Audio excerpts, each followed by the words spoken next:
Exploring the unknown. From conspiracies to mysteries, you are entering the conspiracy sector.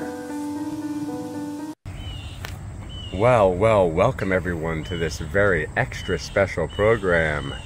You got Chris and I together, and we're here in beautiful Lincoln, Nebraska on a gorgeous day. Our premonition come true. It is about 75 degrees. It's not quite sunny like we said, but no rain. And we're here today to have an amazing day, and we're here at the graveside of Charles R. Starkweather. And you're officially entering the conspiracy sector. Chris is behind the camera here. Mm-hmm. And go ahead and pan right there, Chris. So here's the two-parter to our follow-up to our first part episode. Everybody that didn't listen to our first episode, go back and listen to it, you know, even if you're watching this one first. But we're going to do a ghost investigation here out here today, and we're going to be doing some exploring around here, so it's going to be a fun day. But Charles Starkweather's grave's here, buried in Wyuka Cemetery here in Lincoln. Mm-hmm. And we're going to, like I said, do the ghost investigation today. And go back and listen to the first episode, like I said, if you don't know the history of Charles Starkweather. That way you have an understanding. Like I said, even if you're watching this one second. But for those of you that watched it first, hey, yeah, you're tuning in at the right time, baby. Mm-hmm, most definitely. And it was kind of a bitch trying to find this gravesite. So, yeah, there are videos out there, other people we've looked at. I'll put the links below in the description to the other people that have gotten his history pretty dead on. No pun intended. Yeah, it was hard to find this, but you got to know exactly where you're looking. And at the end of it, at the end of the episode, we'll show you where we parked, and we'll show you the sections. Yeah, we'll show you the section where it is if you want to come look. And it's very peaceful. Like I said, if I was a jogger, I'd be jogging out here all the time. Look, nobody out here, just gorgeous birds around. Doesn't get any better than this out here. Yeah, the oak tree here with squirrels all over the place, you know, out this way. There's going to be a fat little happy squirrel living over here. There is a big oak tree here, score of acorns that is just scattered around. Mm-hmm. Kind of random how it's right by this grave right yeah. Here, but I will tell people, though, when I came up here, I know damn well he's here, because it's talking about as the research I've done, also knowing what I'm seeing, what I look into, some ghosts can become demonic life forms, and I feel that that's what's happened to him. I could actually hear him when I came up here, basically saying he was almost like a god, you know, stuff like that. I could hear that in my head, you know, where he believed that's what he was, you know, that he had like divine right type of thing. Weird. Yeah, I'm getting kind of validation to that being in here, so I'm hoping. We're getting ready to start our ghost investigation here. He's firing up the S-box, getting ready. Yeah, this here. And Charles, it's time for you to come and pop through and talk with us, baby. But I do request that he be filtered through true benevolence with no conflicting agendas. I demand it. I demand it at this point, because I could feel him here. There's absolutely no question. He stands out like a sore thumb here. It's peaceful here with all the nature around. He stands out like basically. And it's kind of weird. Obviously, they're the same age. It's kind of weird how all these paupers' graves, and you see how all the poorer people. Some of these graves provided by the city, and some of these graves off in the distance are more wealthy. Yeah. And out of all these paupers' graves, it's kind of ironic how his is in the best shape. Yeah. Look at all this. Yeah. See how these are older, most of them. And then his stands out, which I find some of them are the same age, 59. I believe those are concrete, and this is marble right here. So marble looks like the same as the day you put it in. So I know, it's just kind of ironic how his, as opposed to these other poppers, it just kind of stands out. That's why those old temples last when they made them out of marble. So yeah, it's the same material. So what I'm doing right now, I'm opening the circle 2, the ghost box session or spirit box session, at this moment in time. So, and I'm going to fire this thing up. Just charged this thing up yesterday. All right. And the question I will pose before I go into this is Charles Starkweather present with us, being held at bay by true benevolence, of course? And does he have anything to say? And do any of our true benevolent allies have anything to say based on this material? That means true benevolent Isaac, true benevolent Lilian and Vesta, true benevolent guides as of this moment in time. So, and the reasonings why he did what he did. See what we get.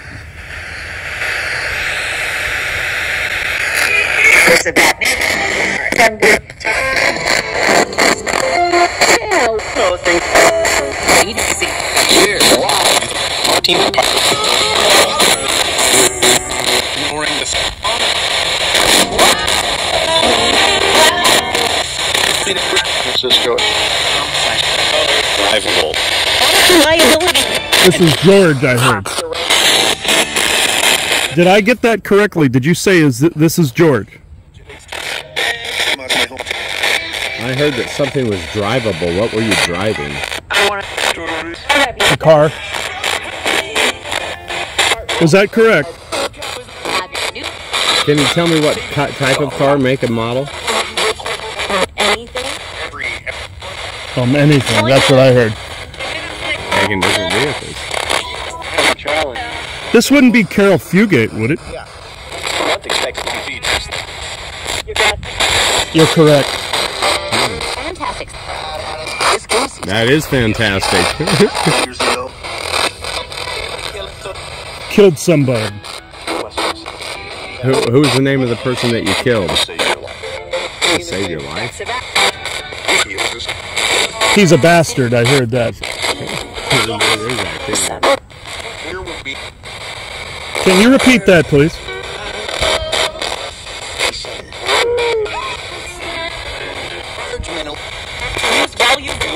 I sense about a dozen of you out here, so. I sense about a million. A million, yeah.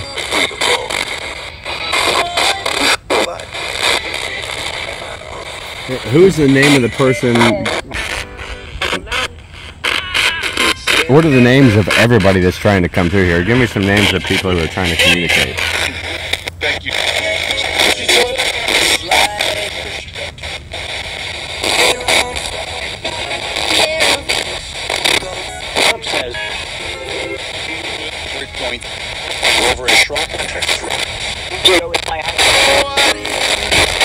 Charlie, I must ask you, if you were communicating with us, are there any last words that you wish you would have said before you were executed? I'm pissed. That sounded like him. Can you confirm, please?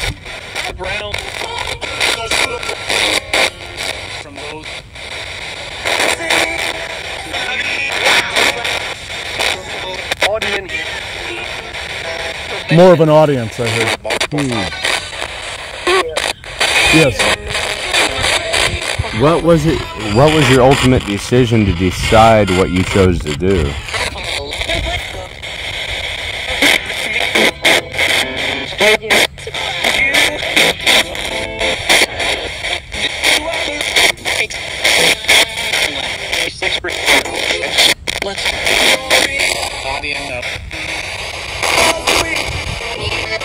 If you answered, can you repeat, please? One of the biggest things. I've seen him, I heard. Lose recovery.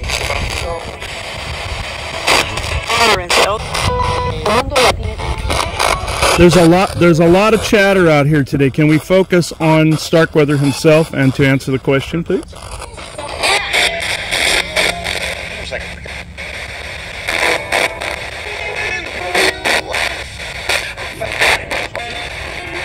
Yes. Yeah, it is pretty heavy out here, folks, just to tell you.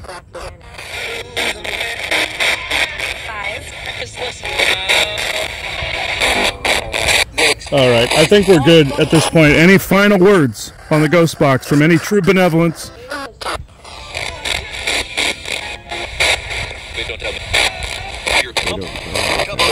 Well, here's your opportunity to tell something, because we are here to communicate with you. So we are asking, of course, for Charlie Starkweather himself to communicate, but if anybody else has any final words that they want to say, now's the time.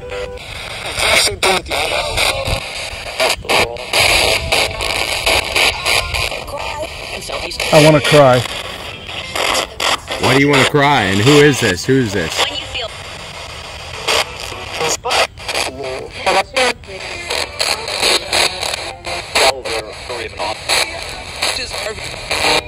This is Harvey.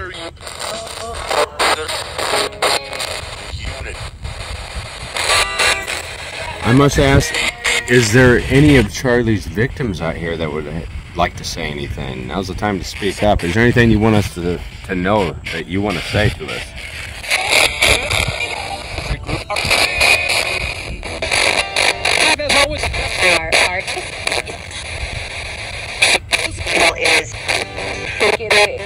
What does that mean?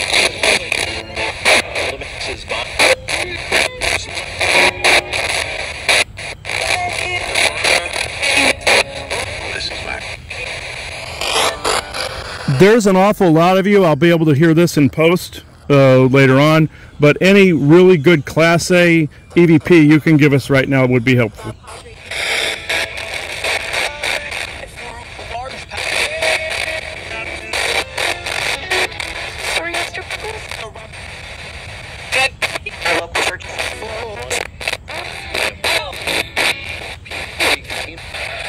All right, I'm ending this Ghost Box session as of this moment in time. Thank you very much.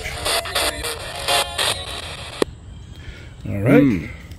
That was, I don't even know what to think of that. That was so active that I'm at a loss for words right now. Until he has a chance to go back and look at it. I picked out a few things, there, but it's always in post-production where you kind of... Get the most. Yeah, and you go back and you can see and put all the pieces of the puzzle together. But for a short little Ghost Box session, that was pretty damn good. That was real good, and it's almost so chaotic that it's tough to go longer. We're going to do a little bit more around the area here. So we're not just in it right here. But if you go back and listen to our part 1 episode, like I said, we give the life history, overall view of Charles Starkweather, and like I said, gorgeous day. People like him, of the crimes that he committed, they go down in history, and they take on this resonance, of where I call it evil fame. Why do we glorify a killer? Because just look at it nowadays. Killers and people in jail. They find this like cult following. People think that it's a bad boy attractiveness. And they get all these fan club members and stuff like that. It's kind of weird how that happens. So. In his instance, it was the same thing. Look, he was the James Dean fascination, bad boy culture, replication, repertoire. That's what he tried to emit in his life. But he took it to an extreme level. He took it to a violent killing level. And, but his actions even will never be forgotten. Like I said, it's these residual hauntings, that he could even cause back in the day from his actions, that are still trapped in the veil between time. But then now he's in that veil, and hopefully we got some good information from this Ghost Box session, a little bit. Hopefully it might help put a little pieces of those puzzles together, of some unanswered questions that went into eternity. Exactly, and I feel he killed several more people that weren't actually found out. I've always felt that. Manson, I believe, was the same way. Starkweather, I believe, there were some that were just never figured out. We're going to be at another couple sites next. You're going to be seeing Ghost Box snippets from those as well. So at the moment, I'm now closing this Ghost Box session within True Benevolence as of this moment in time. It is 10:57 a.m. Central Standard Time, Saturday, September 21st, 2024. Thank you. Okay, something we neglected to do with the Ghost Box a little bit ago here. We heard the name George pop up.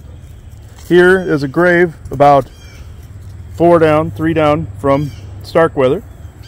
So I'll do a quickie Ghost Box session here and see if this is the one that was being referred to, which I feel that it was. We felt like we couldn't leave yet, so I feel this is why. So I'll do this really fast. I know I'm going over time on Ghost Box usage, but so George K. Kaiser died born December 5th on Krampusnacht, it looks like, 1892, died February 28th, 1964. Is this you, the one that just communicated with us on the Ghost Box? Yes or no?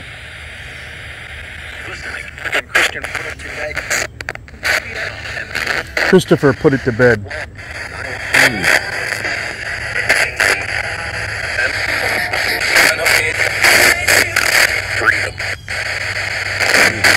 freedom, I heard. Thank you, I also heard.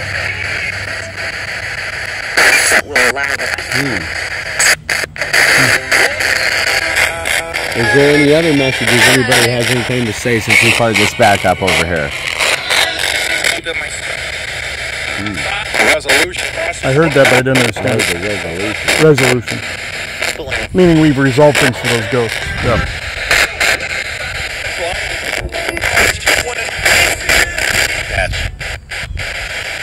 Yes, I heard yes. I'm thinking that means this yes to George.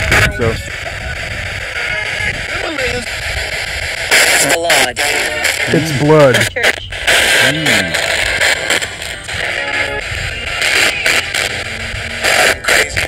You're crazy. Why are you crazy or why are we crazy?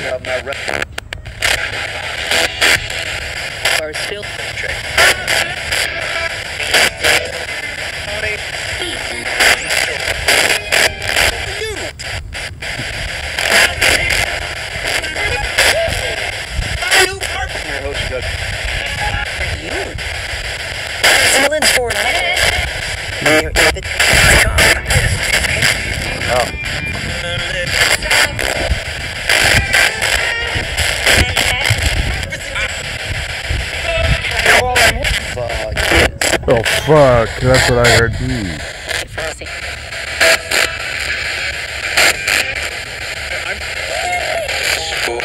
Your sons.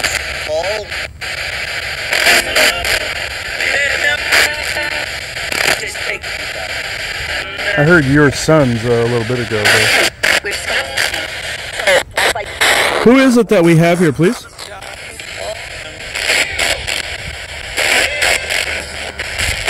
Can somebody give us a total number of spirits that are trying to communicate with us? 4,000?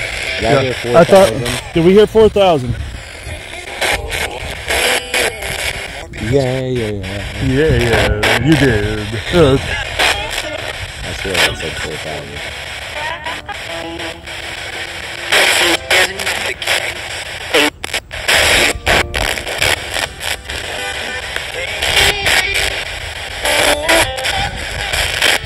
Fuck off, I heard. Who's the most powerful spirit out here that is trying to communicate with us?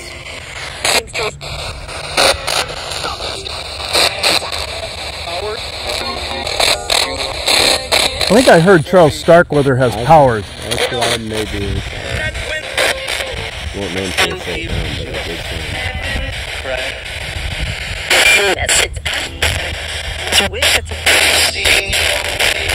I keep hearing a woman trying to communicate and pop through. Is there a woman, and what is your name, that's trying to talk to us? God.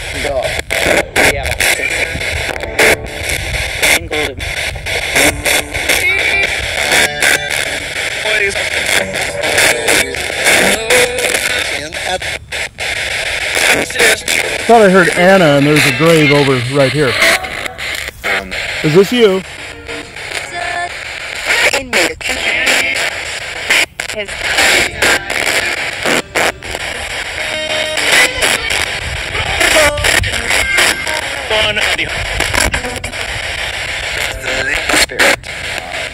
A spirit. Yeah.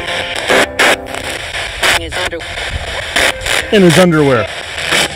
That's what I heard.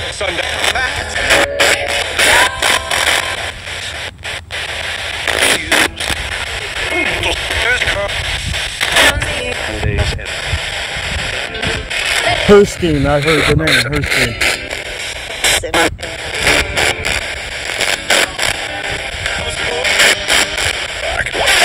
Fuck.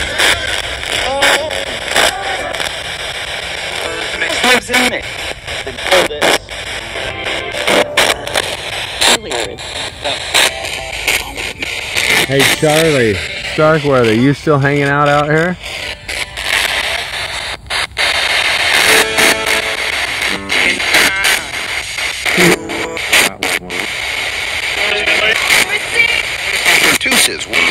She's sick, I heard.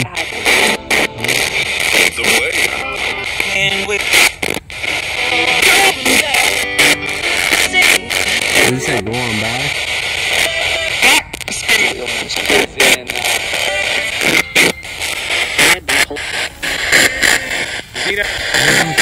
Charlie. You have the floor, so.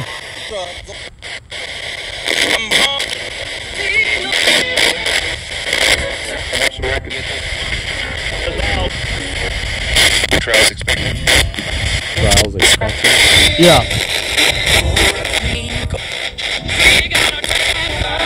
Are you regretful for any of your actions in your human life? We can't.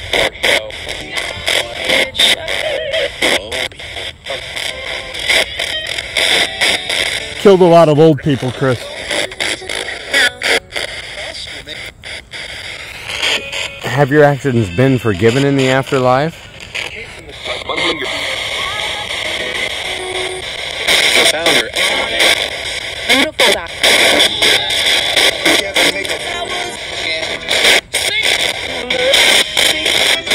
Something about the founder, as in maybe. Yeah. Like, yeah, God, yeah.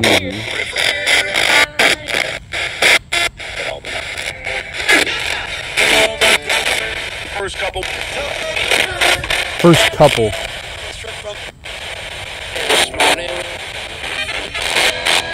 Do you remember running into my mother when she was a child at the candy store, which is now Amen Liquors in Lincoln? Good.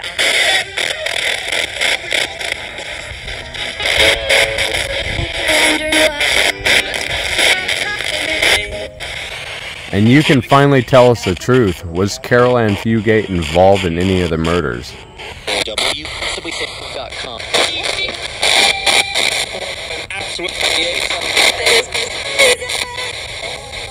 I think I heard yes.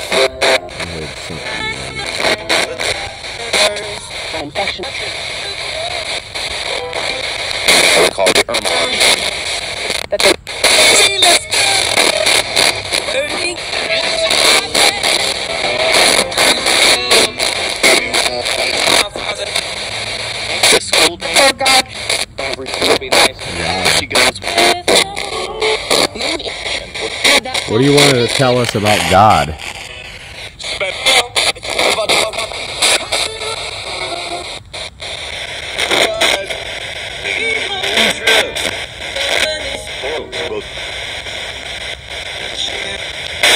And this is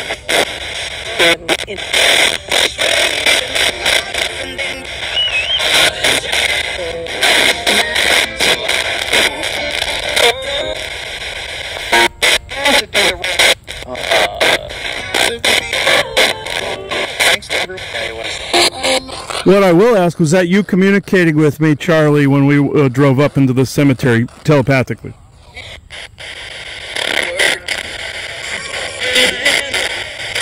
It worked. I am who I am.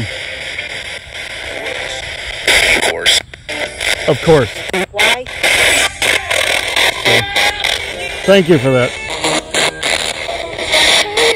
And with that clarification, if the most powerful spirits have a message they want to communicate, now is the time to communicate. What is the best studio?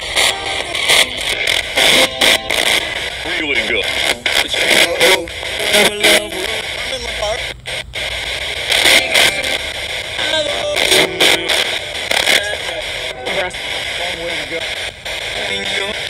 Sorry. So.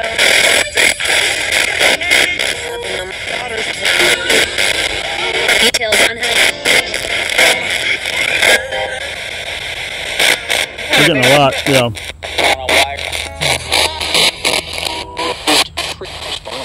Any final words before I end this ghost box session?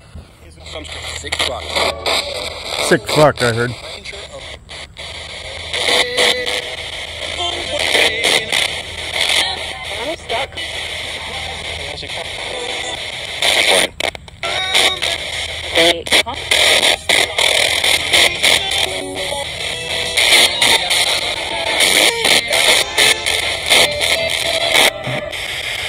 Thank you very much. Ending ghost box session. My name is Mickey. My name is Mickey. My name is Mickey. I heard that very clear. Yeah, so interesting. A little too late, Mickey. Yeah. But if you want to communicate with us a little bit later on, we'll open back up. Yeah, we will. Like when we're in the Fugate House area or something like that, we'll do that. So now that's very interesting. I do have to declare, though, as we are leaving this cemetery, no negativity of any kind can follow us home, or attached to us, be attached to us, be or involved entangled with us in any which way, shape, or form. You stay right where you are in the exact space and inch and time frame and veil you're in. Yes, yeah, especially you, Charlie. You said what you needed to say right now, but we cannot have you following us home. You can communicate with us through the ghost box, but I want nothing to do with you. Yeah, just and because. I just felt a raindrop right when that happened. Yeah, so did I. Yeah, it's starting. Yeah, so. Yeah, you can hear it. Yeah. You can feel it. How about that? Yeah, it's starting to rain. Synchronistically, huh? Synchronistically, yeah, it's starting to get overcast. See, everybody here. So the rains will usually come to do a cleansing, a clearing type of thing, and it'll also shade you from negativity, and the clouds do. So I find that very interesting. It's coming in right now. That's usually a clue to go. So hopefully that was very entertaining. By the time you're watching this, Chris will probably have everything edited and all the words and listen to everything, and you'll be able to clearly hear. And it's a mishmash on there. It'll be entertaining. But this is Charlie Starkweather grave, and I wish your eyes could be here with us. We could all be lined up, because videos and pictures of anything just doesn't do it justice like actually being here. Exactly. But this is about as good as it's going to get as next to being here. So we hope you enjoy that. And we're going to fire it back up, and we're going to go to a couple more locations, and the adventure continues. So, So hope you enjoyed this, folks. I now close this current Ghost Box session and video session at 11:12 a.m. Central Standard Time, Saturday, September 21st, 2024. Thank you. So we forgot to show you at the end of the snippet. Exactly where it is. Exactly where it is. So as you can see here, this is section 27. We parked right section 27, but you're going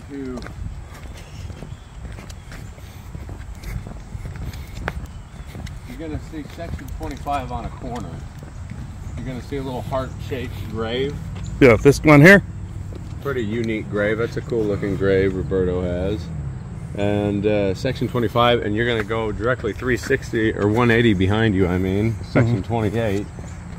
And you're going to go walk right by the sign that says section 28, and you're going to walk in between these aisles right by the sign. And remember in the beginning of the video how we said all the paupers' graves are kind of looking in bad shape other than Charlie's? His sticks out like a sore thumb, see? Once you can see it from the roadside. I could see it from 50 yards away if I went to a flat grave. Yeah, it stands out. There he is. This is exactly how to get to it, folks.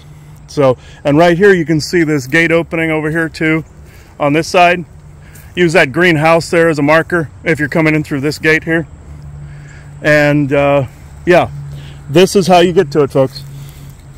So we just wanted to make sure we added that in, get a good topography of the area here. Road, you see what's all around. So if you want to find it, this is how you do it. So I'll end this here. It's 11:14 a.m. Central Standard Time, Saturday, September 21st, 2024. Thank you. Okay, we found this interesting grave of John M. Thayer. He was former governor of Nebraska. And governor of Wyoming. And he was the first United States senator from Nebraska in 1867. Yeah, but remember what our fans have on the lifting, we've been telling about the obelisks. And then you have this symbol on the side here. There's the upside down star here. And so this is 1981 Grand Army of the Republic, veteran, 1866. But remember what we've said over the years about the upside down 5-point star, and in association with the binary network, in association with the Cabal, in association with the obelisk, ancient Egyptian connection, which is the dampening signal that we talked about on numerous occasions. So before I turn on the ghost box, I will ask if this gentleman or any of his family, or if he was involved in the Cabal in any way, shape, or form. And I do recognize the statue over there. I was here once before. I have a photograph of that guy. Soldier, that's an unnamed soldier one, I believe. So, I will start this ghost box session. We have yet to leave Wyuka. We find interesting things while we're here, and why not? So, let's see. S-Box. Scanning. SM.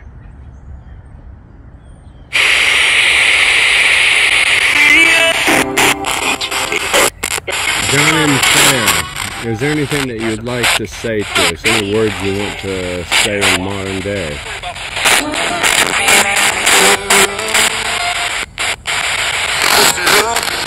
This is John.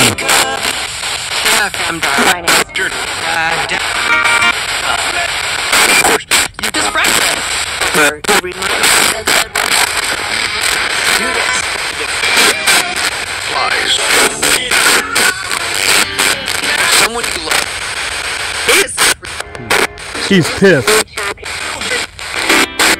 Why are you pissed?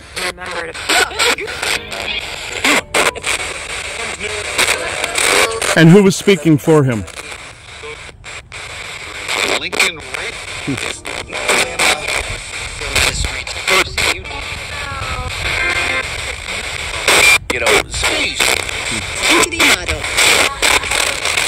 He's a disease, I heard.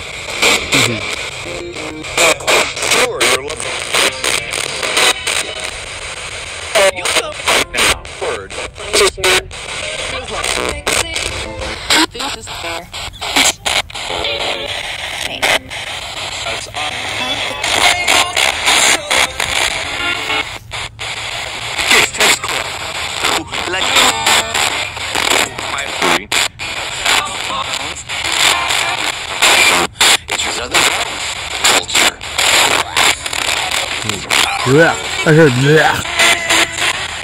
How many spirits in this section are trying to communicate with us? online.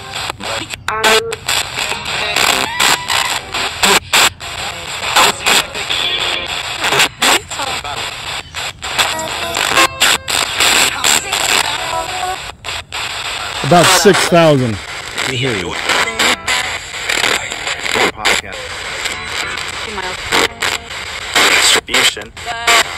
Retribution.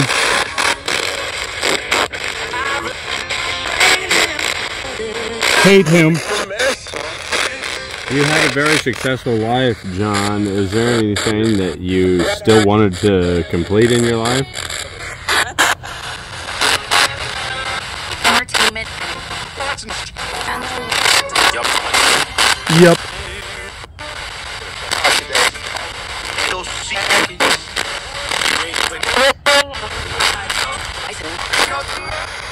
Process right. Can you repeat that, please?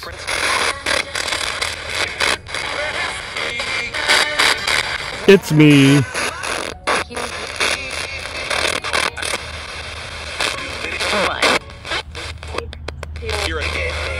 You're a dick.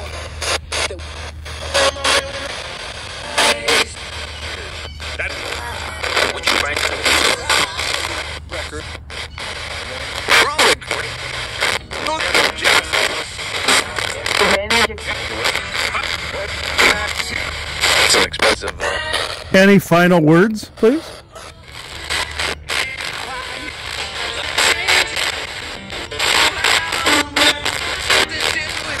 Does the obelisk have a benefit for you in the afterlife? Physics. Good question. Can you repeat, please? That's pretty good. How does it work pretty good for you?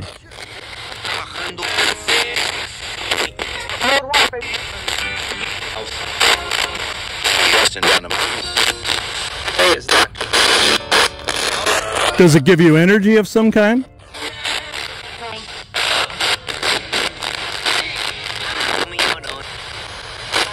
Or does it trap ghosts here? Or both?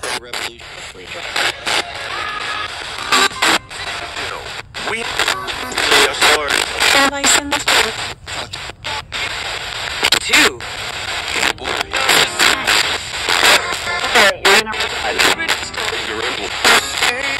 Stuff as well.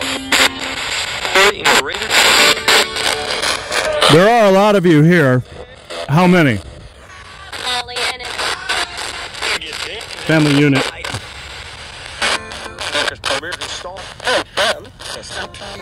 Yes or no question, should I have an obelisk whenever I pass? And you look around. Word. There was a response that was garbled. Can you repeat the response to his question, please? Clearly? You don't want it.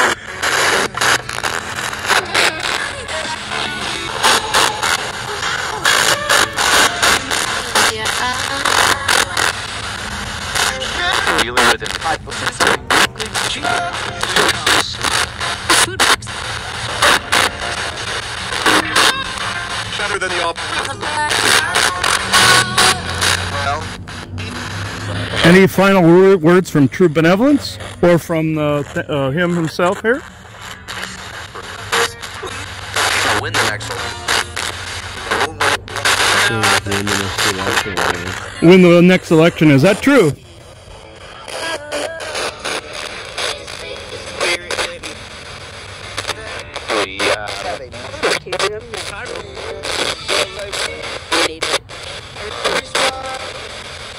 Kind of a fun question. John Thayer, since you're Nebraska's first state senator, would you run for senator in today's world? My heart rate? California or something? I thought I heard a fuck no in there too, but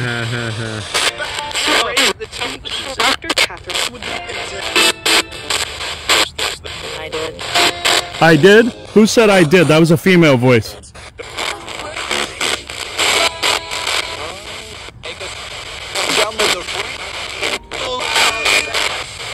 What is the name of the female voice that we just heard? What? I heard what in there, but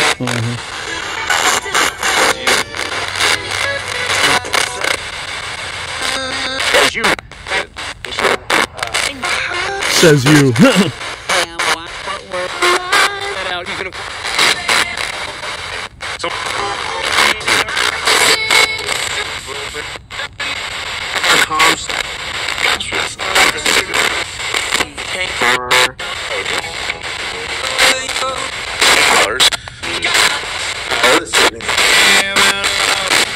Is there any final messages that any spirits that are trying to communicate, or John Thayer himself would like to say to us?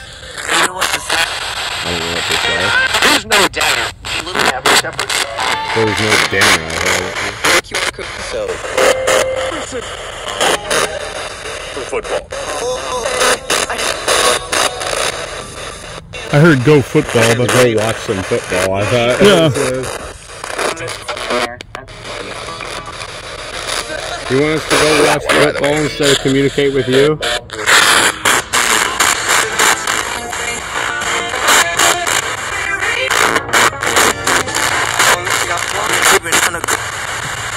we'll make fun of you.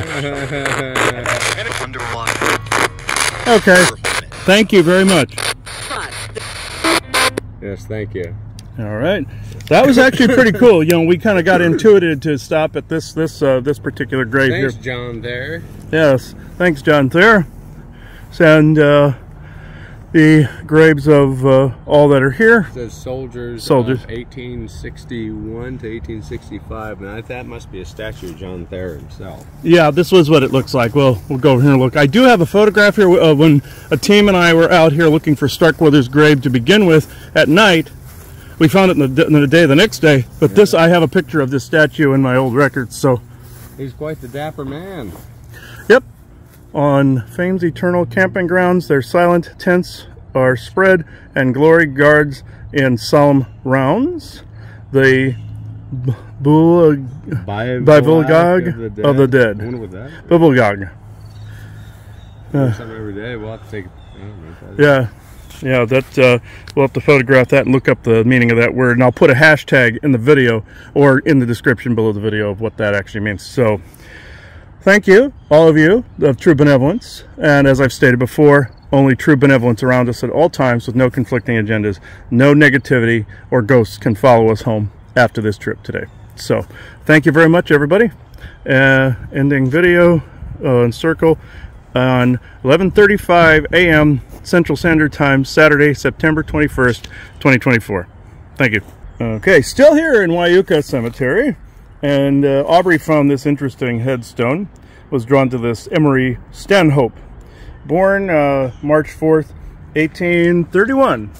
And it says... oh no, died March 4th, 1831. It died March 4th, 1831. It says on top, passed to higher life.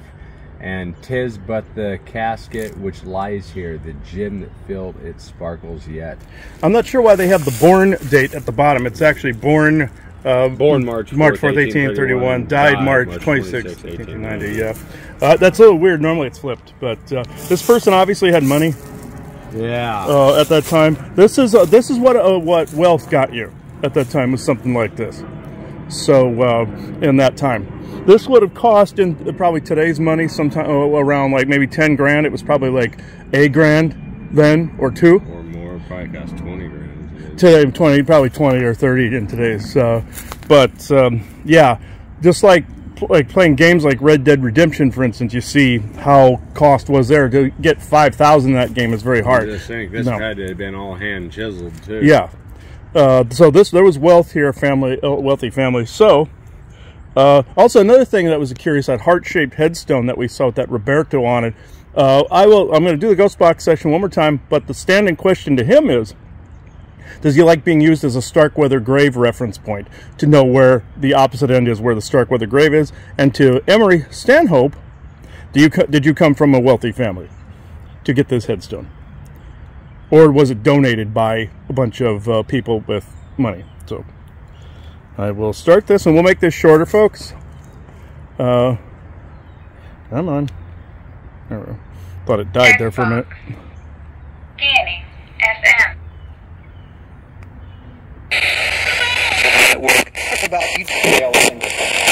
Emery Stanhope, I was drawn to your gravesite here. Is there anything that you'd like to speak to us about and talk to us about? Therapy. You speak. Sure. 100. Right.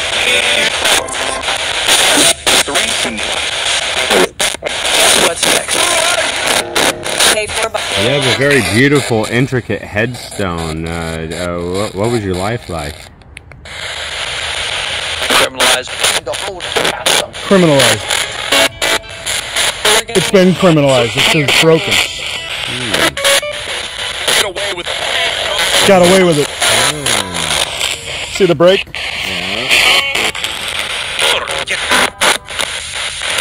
Was that done in modern times or in your time? Download upside. In your time, meaning us.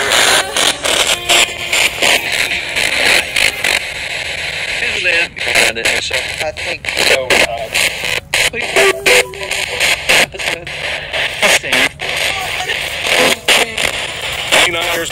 Has your afterlife in this cemetery been peaceful?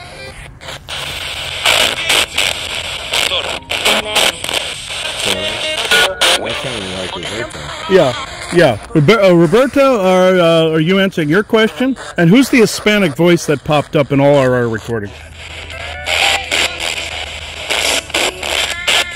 It's me.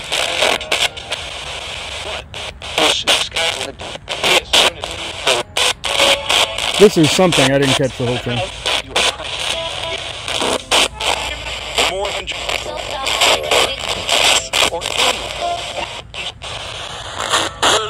We also see it is very peaceful in here. Are there any of the soul trapping nonsense that me and Joanna usually talk about going on here? Because it didn't seem like it.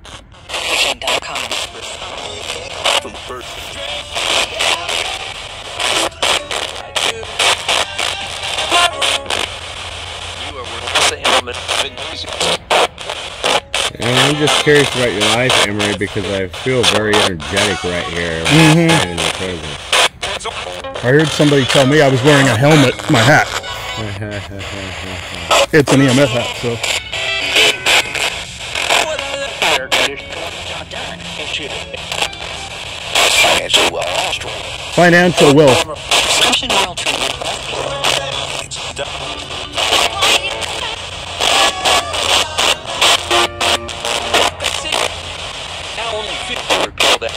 We were killed at. Emery, can you tell me how you passed?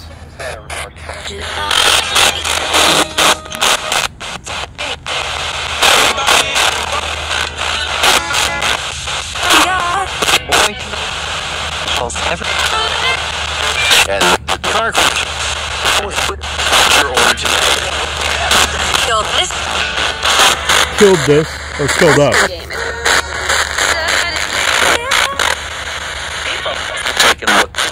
Take him out.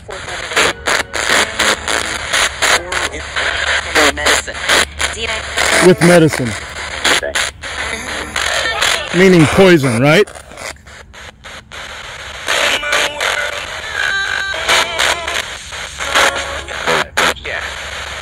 I'll say yes.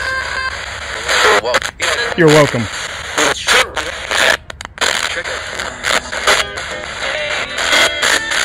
Emery, or any spirits around, is there any final messages you'd like to communicate to us while we're here? Now's the time.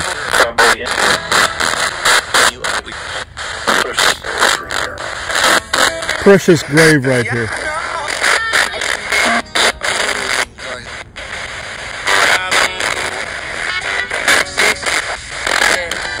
He stays here.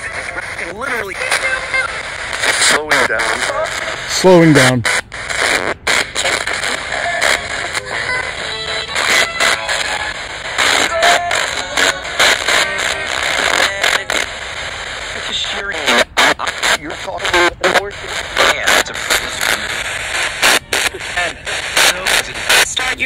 Thank you very much. Wow, these have been all active. These are very active. Everybody seeing this has been a very, very active site. Wyuka Cemetery, Lincoln, Nebraska. It's a huge cemetery. Any paranormal people that want something out of this, you're going to get something out of this. So, no doubt about it. Yeah, you're going to get a lot out of this place. I've gotten a lot more. I didn't expect even a third of what we've got so far. Literally, I expected it just to be kind of, well, we got a few things at the end of the day. That's kind of cool. Yeah. Every second. Every second we've gotten something. And at the time we're filming this, obviously I'm not editing it. I'm going to, in post, I'm going to see a lot more. And randomly again, we're in another area where there's going to be a fat, happy little squirrel. Mm-hmm. What's with these acorns in these high activity areas? Yeah, well, that's actually that's probably a good question to ask at some point. But I believe oak trees kept these sites clear, and also adding the animal life into a cemetery like this brings about peace, tranquility, seeing it as hallowed ground. That's usually what animals. I'm getting a validation to that, so it's that's why. Essentially, acorns are a symbol of peace. Even though negative cabal factions like to use it as like the Acorn Company and all this other stuff like to use it as negativity, they're probably bastardizing it because it's a symbol of peace. So, and speaking of a symbol of peace, I gotta leave Emery a good little coin token. There's not really a flat area. You can put it inside the crack there. Yeah, I think I will. Yeah, he said quite clearly that it was vandalized or criminalized. So. And it was in our time, so meaning close to now. As we asked him which one it was closer to now. Yeah, a lot of vandals like to come through some of these cemeteries. If you go to a place called Gilbert's Graveyard, you're going to see that it was vandalized to hell. So big time out in the countryside here. That's a spot, you know, we got recordings from, but I never was able to go through it because they vanished off of my computer. So I'm going to end this ghost box session and this session now here. It's very good. We're going to hit the gas station site, Hartley Street, where I used to live. That's the Fugate area as well, and the gas or the where my mother ran into him. We're going to try for that spot. I think that's only fair. So I'm going to end this now. Thank you, everybody. It is 11:51 a.m. Eastern. No, it's 11:51 a.m. It's 11:52 a.m. Central Standard Time. Saturday, September 21st. 2024. Thank you. Hello, everybody. Remember when you hear me talk about on the lifting, GIC, and various recordings on also the conspiracy sector about Hartley Street? This is the house. So, I have to make this quick so we don't look like a creeper. So, I'm going to do a couple questions before I pop this ghost box on. So, it is. Now, what about the activity that was always in this house? Was it related to a graveyard akin to a cemetery? We figured there was a ghost of a preacher that lived was here, and my grandfather kicked up some what he thought were concrete and marble pieces. In fact, those were old headstones. I even took a full spectrum photograph that showed the energy of some headstones back there, and we found out it was a church. Any comments on that are welcome. When I did channelings here, the beings that I channeled, I know they were both alien and dimensional alike, including one we labeled the witch. I won't say the actual name. And any of the blonde-haired idiot, any of the guides, supposed guides that were here, including also any true benevolence and true benevolent soul family, like my grandfather Bob Sainovich, my grandmother Gertrude Vivian Sainovich, and any true benevolence here at this time. Is there anything that needs resolution on this site as we are sitting here now? And also the neighborhood in relation to the Starkweather conversation as well. So, I know my mother said they were in a different house other than this one during the Starkweather incident. But, is there anything to do with that? And I will just turn this on. Xbox. Danny. FM.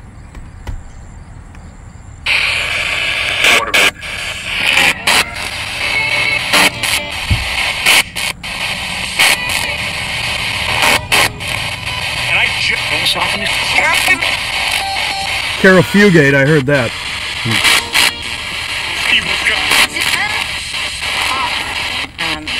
Steve is dead, I heard that. That was an old friend of mine.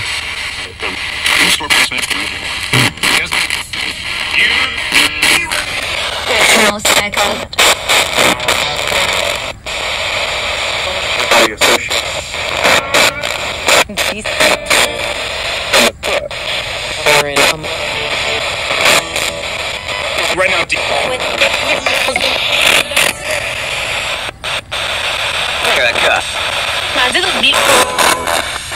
what do you all think of what I used to do here, the photography and the like, and the energy surrounding it now? Pussies. Pussies and tits, I heard pussies and tits, am I correct on that? A little bit of that.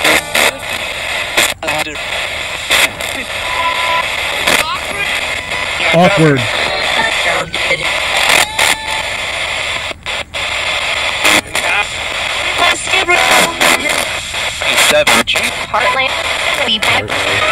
Hartley, yeah, I heard that right.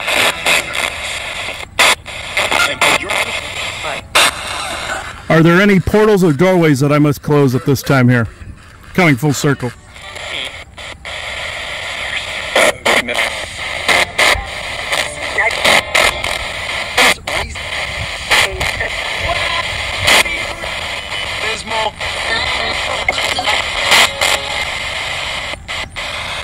Any final comments or anything that you want to say from True Benevolence at this time? well, they can. The way it's been. And on and convention. Steve. I knew a Steve. Is he deceased at this time?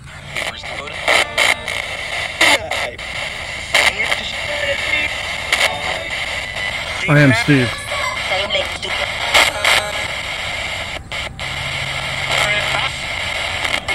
You're an ass. Okay.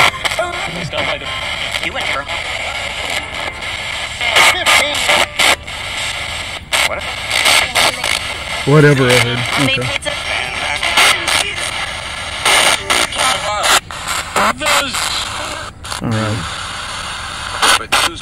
All right. Thank you. Thank you very much. Very active. Yeah, this house was always very active when we lived here. It drove us crazy. We got into arguments. 5 or 6 different voices popped through. We always got into arguments here. The activity level was off the charts in this house all the time. Demon activity, alien activity, ghost activity, spirit elemental, all off the charts here. I don't know if I even want to do one at our house. No, I don't ever recommend anyone hearing this that you ever do it in your house. It's basically you're shitting where you're eating. So you don't want to do that. Then I also don't welcome those energies in this vehicle as it's a moment in time either. So as we leave Hartley Street, again, I want to specify nothing negative follows us home or leaves in this vehicle with us. As of this moment in time, are there portals here? I will check visually for a moment. The energy is dense, but not as dense as I thought it would be. I believe there's something in the basement. I'll close that while we're here. Well, there was a large one in this basement of this house at this moment in time. If there's any ghosts, I'll clear it. So, and there is a ghost in there I can feel. So, hold on. Not a ghost. Okay.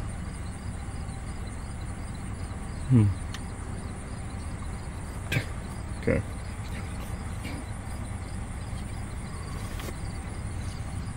I was going to put sigils up in this neighborhood. I do have a tower buster, but there's nowhere we can put them. There's no metal poles or anything we can put them at, unfortunately.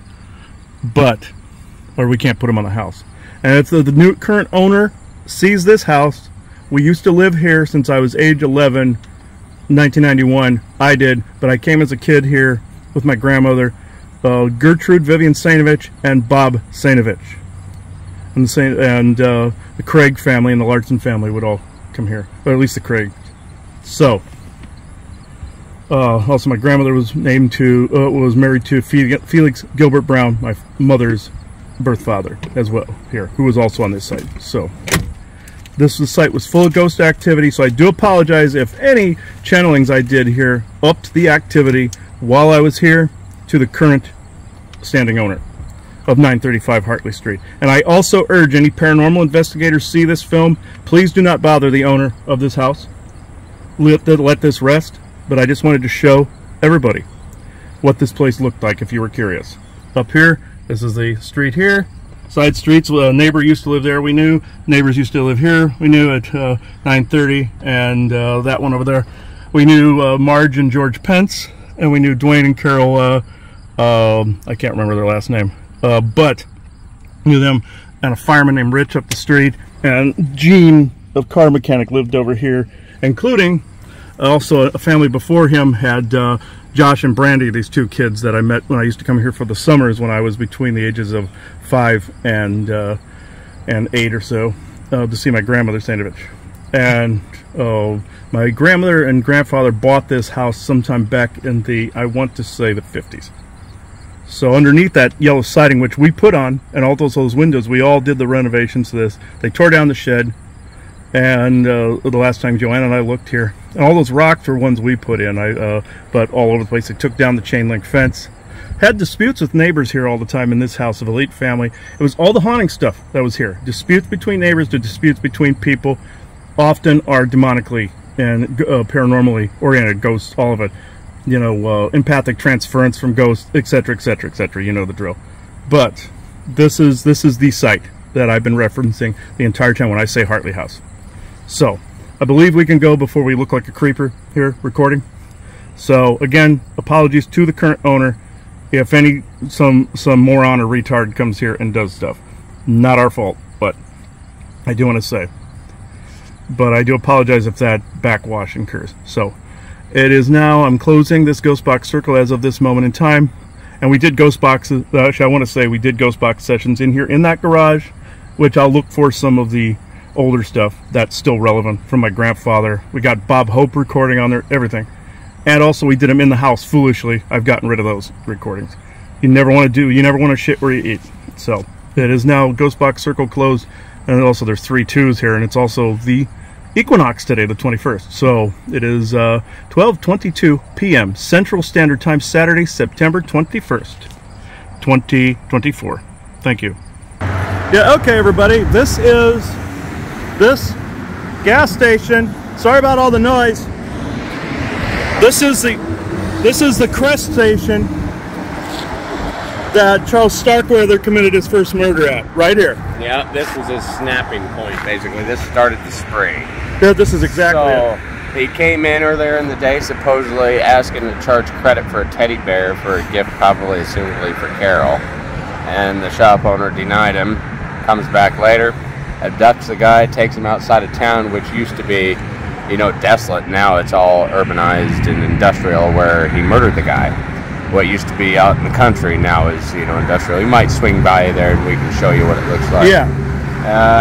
But I forget the guy's name right off the top of my head, but that was his first murder was committed at this gas station. Yeah, and I thought it was the Quick Shop that was up the street. I was incorrect. I was incorrect when I said that. So I'll show you the surroundings. Right here. And Cornhusker is up this way, Cornhusker Highway and Yolande Avenue. This is definitely the Crest station. In the movie Murder in the Heartland, they show him setting this on fire. Obviously that didn't happen. But I believe he did damage one of the original fuel pumps, so that's the thing to ask. I will do this real quick because it is very loud, so I do apologize. It's right here next to this FedEx, right here. All this, if people want to come look at this. Xbox. Candy. FM.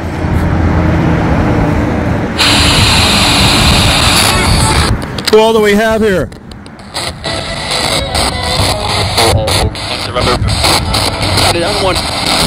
The Unwanted.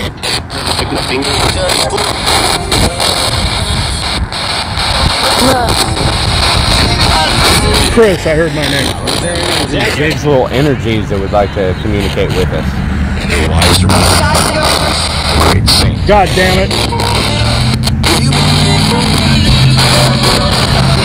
10 meters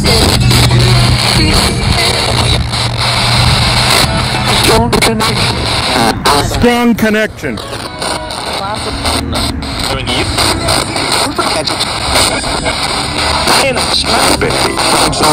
Crime Street.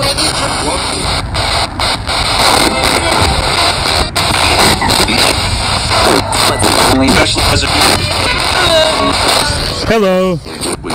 Who do we have here, please?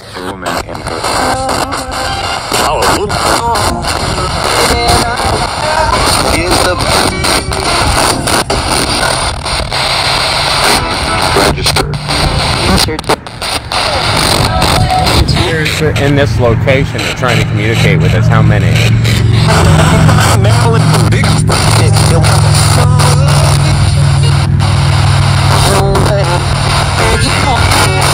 I think I heard 6.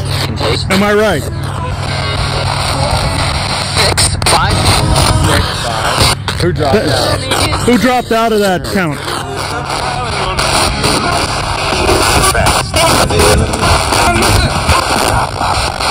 Or did you say 65?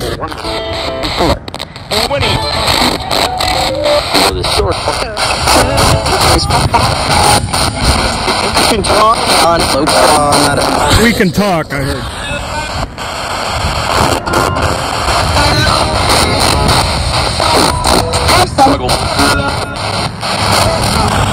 Back 20.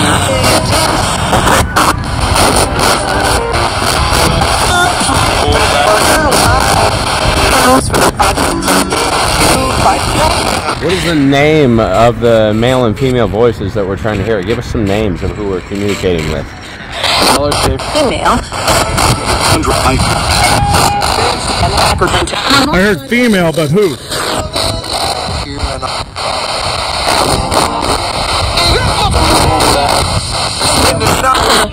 Got some angry people here. Warning. Why? What's the warning? What do we need to heed a warning for?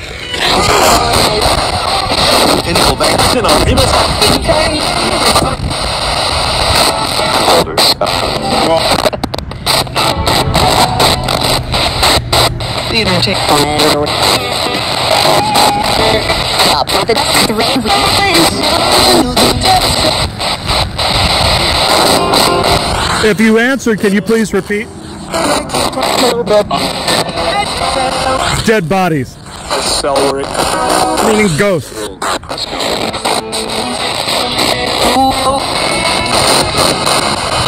Station. Crest station, I heard.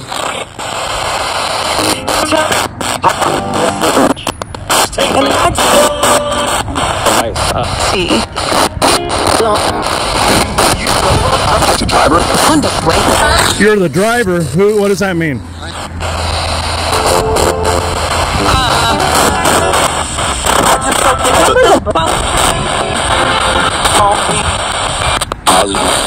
Can you repeat one more time, please?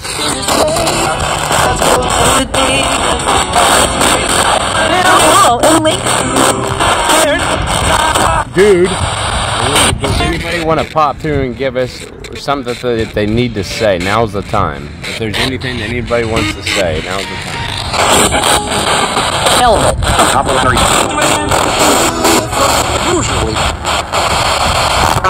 Including the young man that was murdered by Charles Starkweather. Fire into the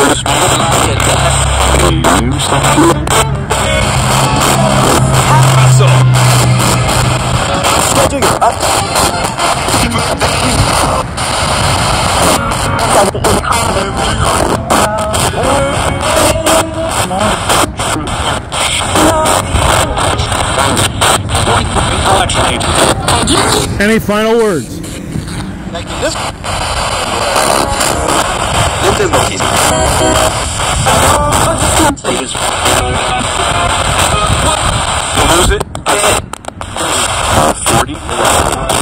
Lose it, yeah. Lose what?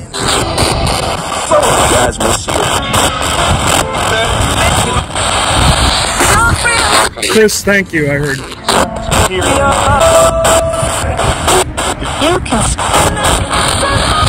You kissed.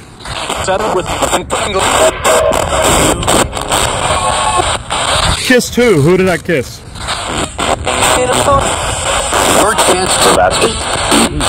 You're canceled. Fire and ice. From the Nick something, I heard.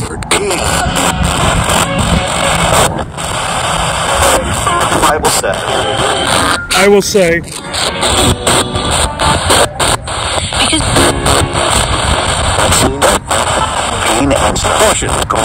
It's bullshit.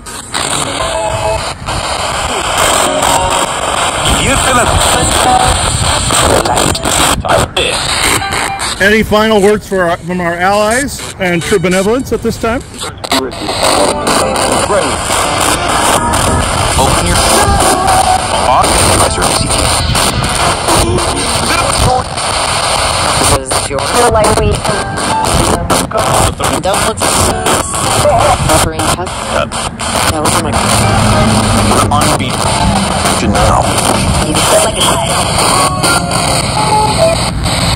Thank you very much. Yes, thank you.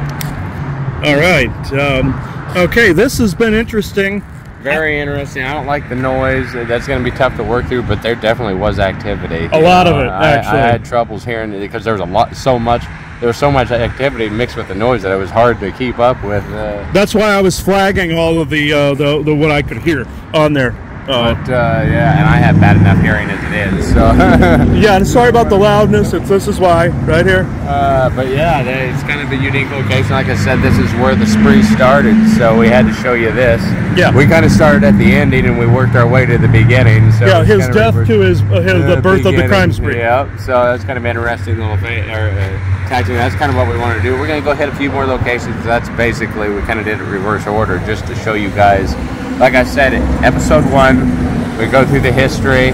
We'll show you everything about his life, go into some mysteries and conspiracies, what if sort of beliefs. To talk about Carol Fugate and what she's living about, doing nowadays. And then this is part 2, so we actually show you everything. We tried to give you an in-depth bit into his life as best we can. And we're going to hit a few more locations, but that's kind of a pretty good from end to beginning or beginning to end, however you want to look at it, storyline. Yeah, in reverse. So yeah, this is very interesting. I've never actually been to the Crest Station before. I thought it was a quick shop that was up the street that got converted and moved. I thought they moved it. I was actually incorrect. I wanted to actually redact what I said before. because this is the exact location right here. Well, look at these pretty little flowers. We might as well just dedicate this little thing to the first victim. I forget his name. I believe it was Hank. Maybe I upset myself that I forget his name. But. Yeah, I know. But yeah, that's we'll more likely hear it on the recording. So, thank you, everybody. I'm going to close this ghost box session as of this moment in time. We're going to try to hit the liquor store where my mother saw, and it was a candy store then. So we're going to hit that next. So it is 12:45 p.m. Central Standard Time, Saturday, September 21st, 2024. Thank you. Fascinating turn of events, everybody. This site over here is the site of the candy store my mother ran into Charles Starkweather. I believe she was age 8, I want to say. And 7 or 8, 6, 7 or 8. But she couldn't remember completely either. She's 76 now. So it was just before he killed the Crest Station operator where we were. Talk about going backwards. This was literally before he started the crime spree.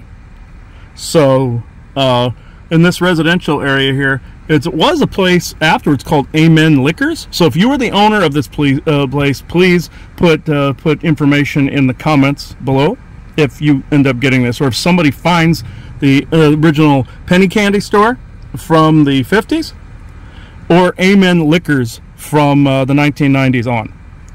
Please put it in the comments below if anybody knows the people and why they tore it down. Because I thought it was further up here, and here's the Holiday Inn Express that I would always come by. You know, this wasn't here before. This was new build, and the Burger King and the KFC that are over here. But this is where the liquor store was, or the penny candy store was. So I'm going to do a brief ghost box session, maybe a minute. So the question is, did my mother remember correctly about meeting Charles Starkweather, and he pinned her up against the wall of the building that was here? And what was he doing and thinking prior to the crime spree, aside from his James D. darker James Dean persona? So, and I don't want to encourage Charles Starkweather himself on this site or in this vehicle. I am just saying true benevolence with no conflicting agendas. I just want the information. So, we will start here. S-Box. Scanning. FM.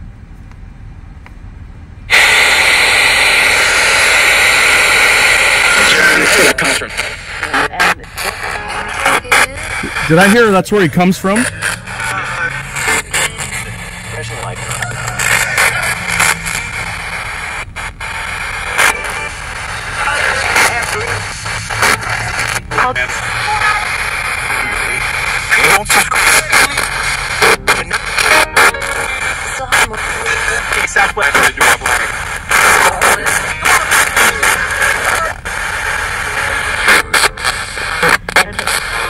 Charlie, did you have a fascination for young women or something, apparently, if you're here?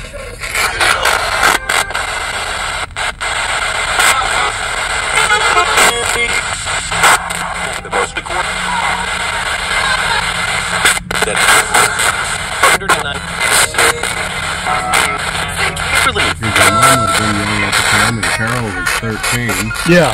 So did he have a fascination with young girls? Of course.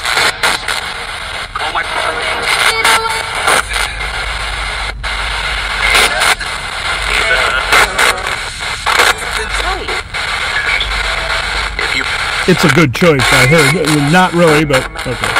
And did you have an alcohol addiction? Yes.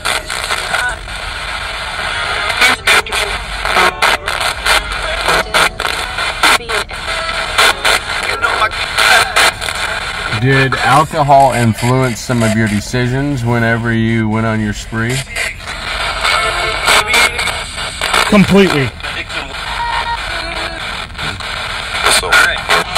You're so right. Inspired. Or inspired this crime spree.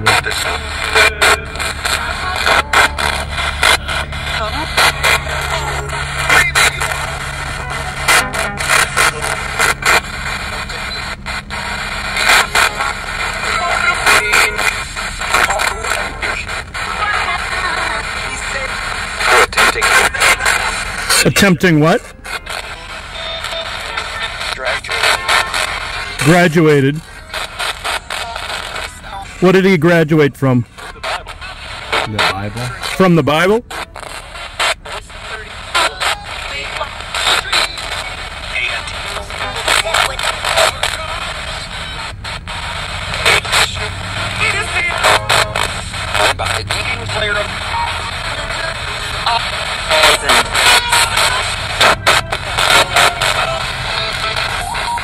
Any final words?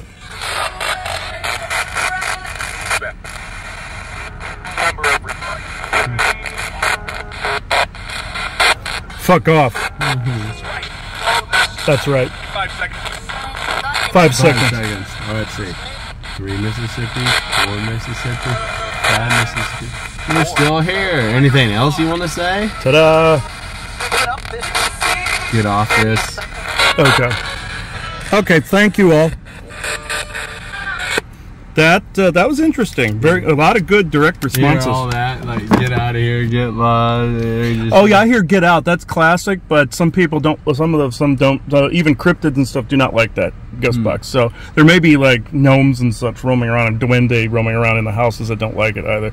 Those are like brownie type life forms that are in all buildings. So yeah. Like we did in a past, we talked about in a past conspiracy sector episode, but they will never respond on the ghost box a lot of times. So yeah, this is the site, folks, that we were talking about in the first part of the Starkweather mystery episode of Conspiracy Sector. On our way to the Fugate House location, and then we'll pick a couple others. So it is 101. We're like schooling 101. I find that interesting, and it's on the equinox, the fall equinox today. That's the 21st. I find it interesting. We're getting this most activity. We're in the Samhain time frame, folks. That is very meaningful when you're doing paranormal research.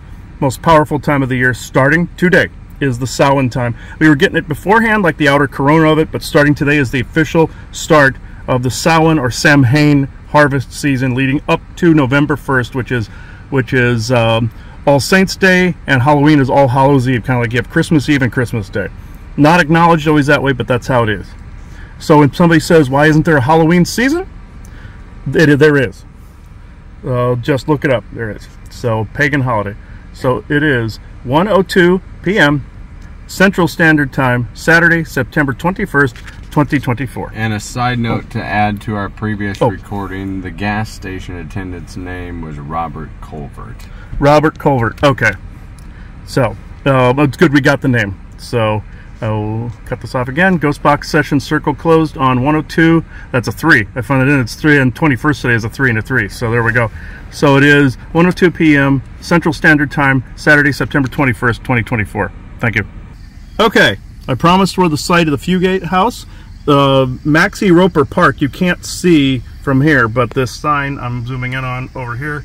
This is the second half of Maxie Roper Park in Lincoln, Nebraska. This site, right next to Aubrey over here, is the site of the Carol Fugate House. Going up here, it's in this generalized spot. I don't know the exact spot, but it's in this generalized spot here. I was told it was somewhere around Furnace Street, and Furnace is right over here behind us.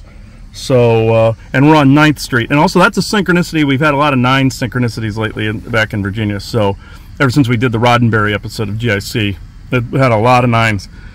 And that's triple trinity. So, I find that interesting that, yeah, some of those sources were bad in the 9 group of entities. And where Carol Fugate's house is right on 9th Street. So, we know what's been inspiring some of these murders, some of these creepy entities. So we'll probably ask about that, and I'll pose that as a question. Now, what was involved? What other dimensional sources were involved from a true benevolent source to talk now that were involved in the Carol Fugate turning to the dark side of the force, basically, and Starkweather as well. We'll ask that again. So, S-Box. This thing's getting a workout today. Scanning. FM.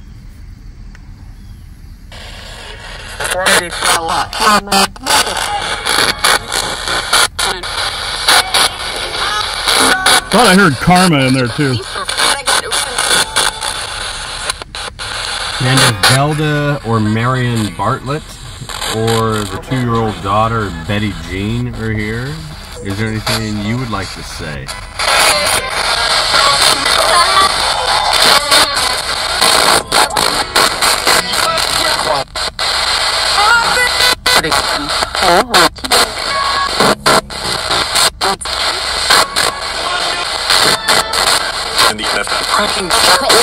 People.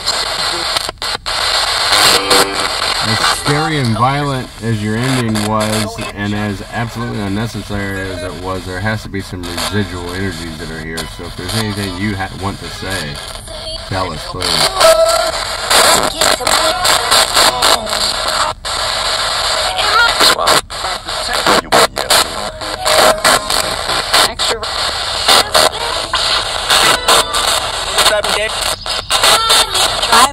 I heard Mom.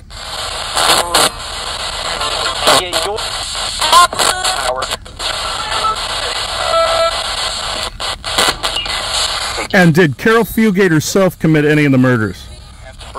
Yes or no? Yes.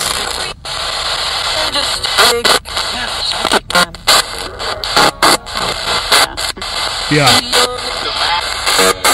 And did Charles actually use the line, "This bitch should be sitting on my lap," like he did in the Lifetime movie, A Murder in the Heartland? Yes, he did. She killed some.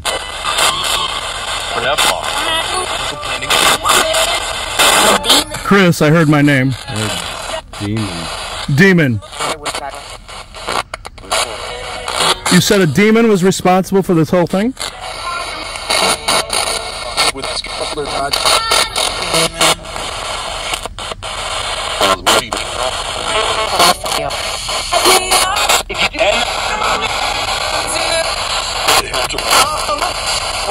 If people could also see the ghost box on the screen now, there's weird symbols popping up on it, but the numbers are perfectly normal. See, Aubrey? Numbers are normal. Uh-huh. And then here, it's weird symbols popping up. Oh, what in the world? Yeah. What is this crap going on with this? A demon.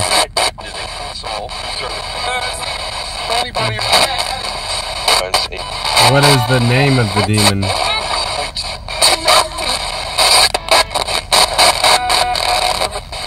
Draconic, I heard that name. Horrible person. In the name of everything that is divine and holy and divine social energy, what is the demon's name? Lincoln. Try again.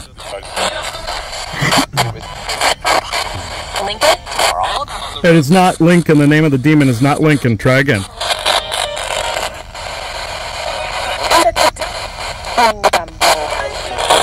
Beelzebub, I heard. We are not incurring this demon. We just want to know the name. Jennifer, what's the demon's name?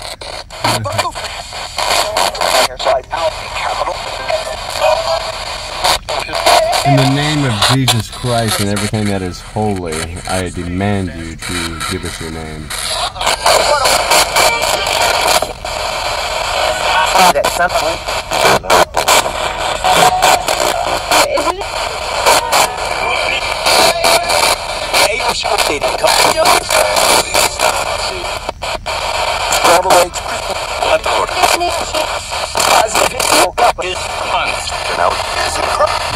Denounced.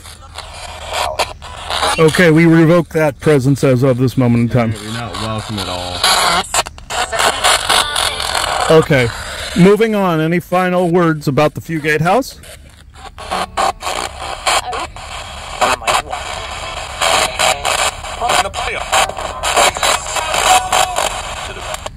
Shut this shit off, I just heard. So, I will respect that. Thank you. Weird. We're having some weird activity today. Yeah, the ghost box only did, and I will make a reference that happened to my mother's clock radio on Fletcher Avenue when we lived at Links in Lincoln. When I used the ghost box there, their clock radio pulled a similar thing, but physically. And folks, you were seeing the ghost box make all that weird activity, kind of like the Predator in the Predator movie where all the symbols were on the side of his arm computer. It reminded me of that a lot. That's draconian, that's demonic, and that's what their symbols look like a lot when they're messing with something. But here, visually looking at the device, it was not doing that. Only on camera was it doing that. I showed it to Aubrey. There's no way I can show it to you because it wasn't showing up right. Weird. And I do revoke and renounce any negative incursions we've made as of this moment in time. I'm not into that, you know, revoking any evil presences, named or unnamed, as of this moment in time. Made across time space where appropriate is forever, so no moments, all sessions and expressions. All right. So, interesting. I still say that's interesting. So, I will restate, as I've said at other sites, negativity and evil, no matter what the source and what names were called out as of this moment in time, that is revoked, but also no negativity can follow us home or disturb our lives in any way, shape, or form, day or night, home life, or work life, as of this moment in time. True benevolence with no conflicting agendas only. It is one of the closing Ghost Box Circle as of this moment in time. It is 1:16 p.m. Central Standard Time, Saturday, September 21st, 2024. Thank you.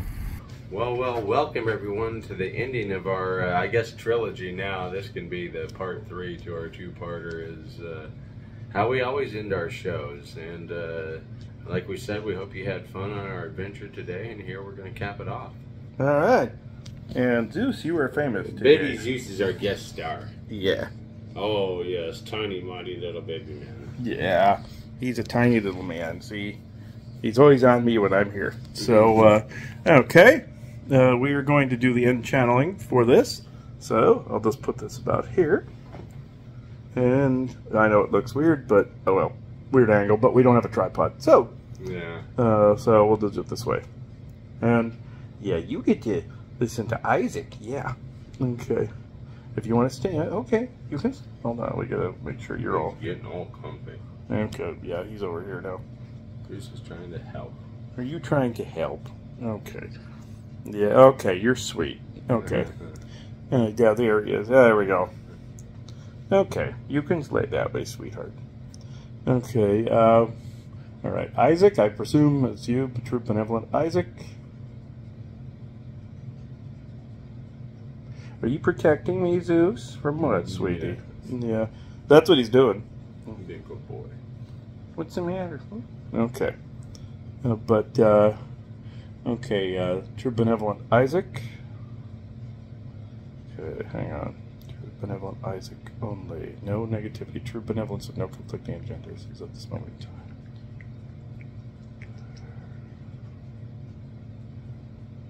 Okay. Oh, not going to be Isaac this time. Oh, I thought it was going to be him. Oh, which one? Oh, Elena or Vesa, I would assume. Elena. All right. That works for me. He's here, and Vesa's here, but okay. And what's interesting, I knew they were around because on the way back, on the clock flashed 4:20. That's like the high, THC vibe.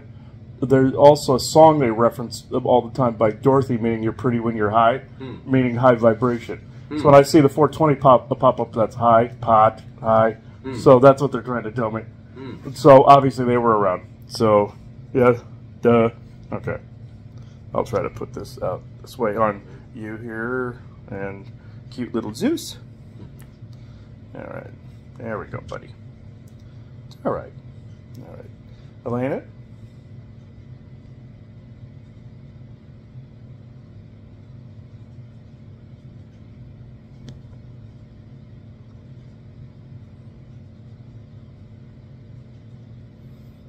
Yes, we were around the whole time you were in Wyuka and on your adventures today. We left messages on the recordings. You heard us a couple of times on there. We always leave, per your request, messages. And Isaac said the totality of what the point he wanted to make. This is why he said he wasn't going to channel, because he had already made the point in the recording. Or recordings. He was in several So he had his chance to speak already. But it's interesting, this subject that you guys have picked, this one on Charles Starkweather and the Starkweather mystery. The mystery behind it would technically be, why is he the way he is? And you guys discussed this the last time, the lack of soul or the lack of light that is being covered by that shadow. And this is actually true. It is less light in that way, or less of luminance. This is why we say pretty when you're high, boy, meaning the line from the Dorothy song, meaning it is less of the garble or the noise that encompasses one's vibratory frequency value or faster moving frequency. Think slower, bogged down moving frequency, but it is really not lower like people think, or higher, or like there's no such thing as higher self. There's oversoul, but it's nothing above or below.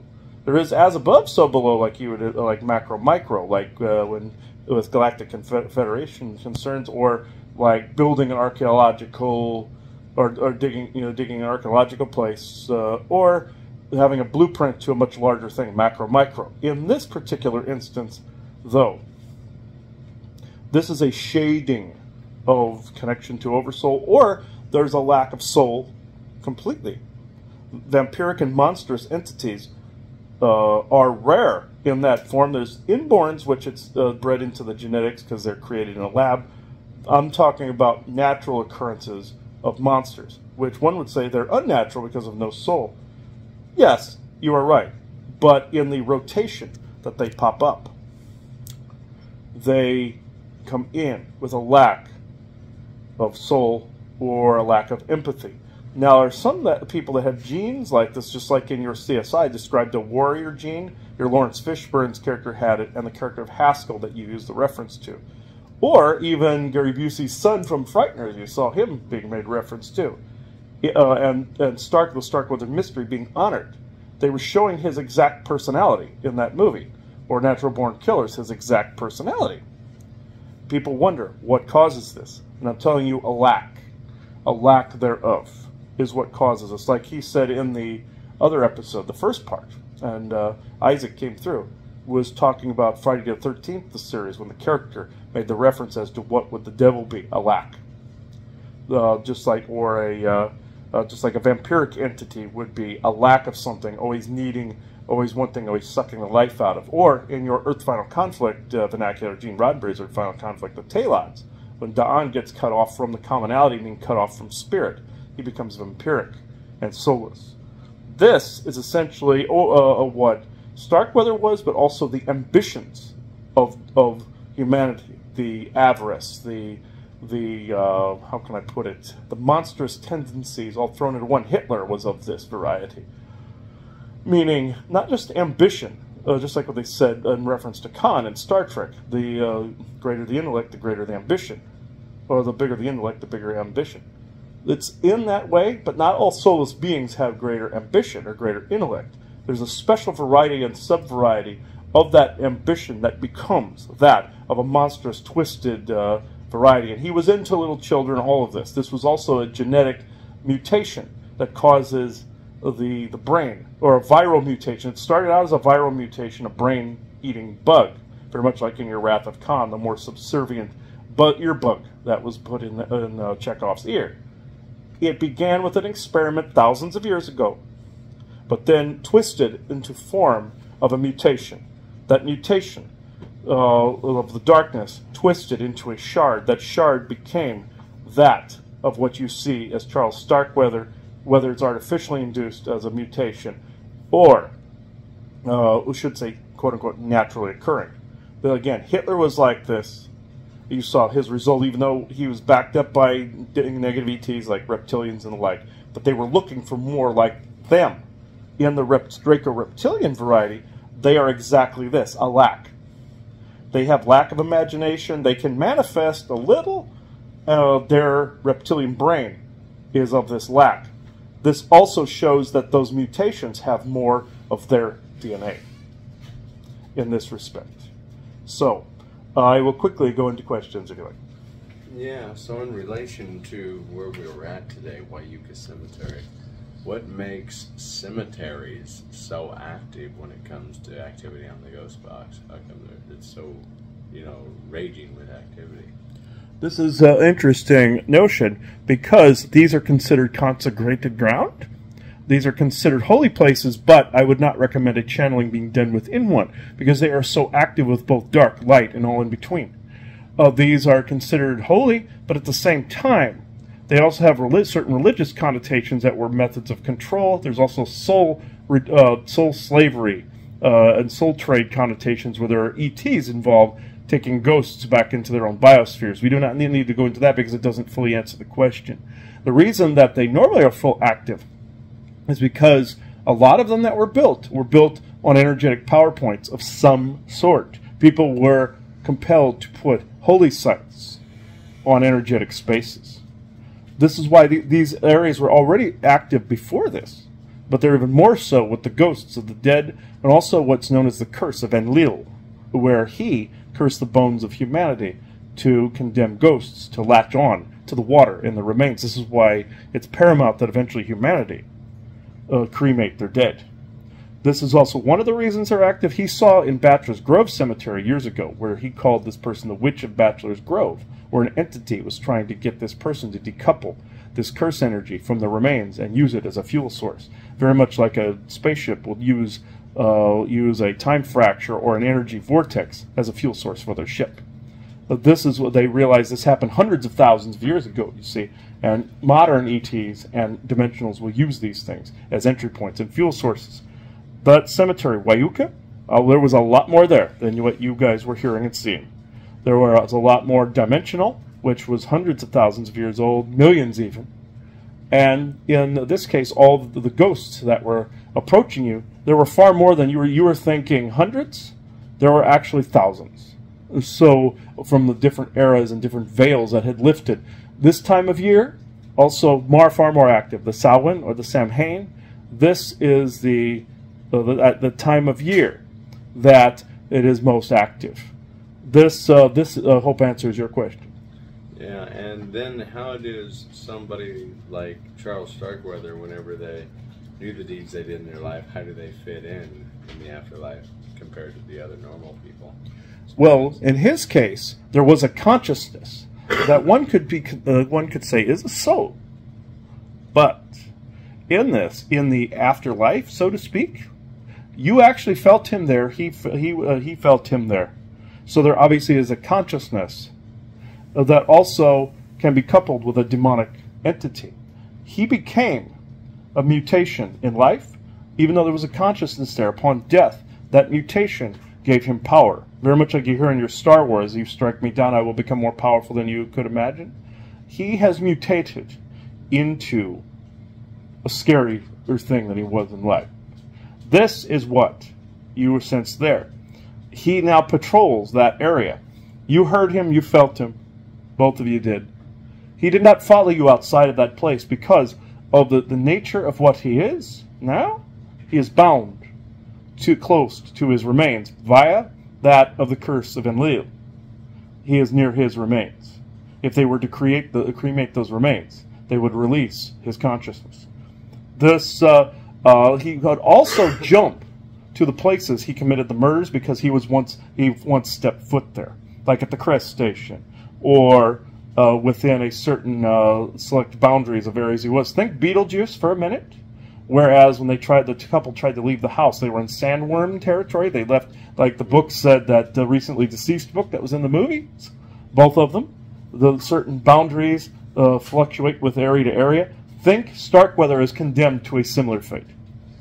Do you believe that there's a way of the people that he murdered in their afterlife? Is there a way that their spirits could possibly get some sort of tormented revenge on his spirit in the afterlife? Most definitely this can happen. He saw the victims of Al Capone in Bachelor's Grove Cemetery trying to hold Al Capone in place and other mobsters in place, the victims thereof. This happens quite a bit. Also, at the Irish restaurant, the Irish Legend in Illinois, northern Illinois, This was also one of Capone's hideouts long before it was a restaurant. He is bound, very much like the terms I just said, to that with some of his mob buddies, including Vincenzo, his right-hand man. They are bound to where they last killed a lot of victims. Now, Vincenzo showed up at his father's place, very much like he felt a knuckle gun in his back when him and Dave and his father were at this place. Dave Pappas, the other Sage member. And he felt a knuckle gun because his intention was to clear the place.